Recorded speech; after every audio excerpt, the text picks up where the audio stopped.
एक विमान दुर्घटना हुई और कहा गया नेताजी सुभाष चंद्र बोस अब नहीं रहे।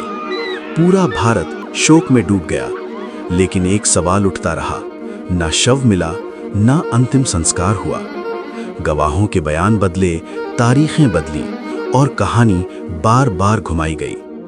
इतनी बड़ी मौत बिना किसी ठोस सबूत के।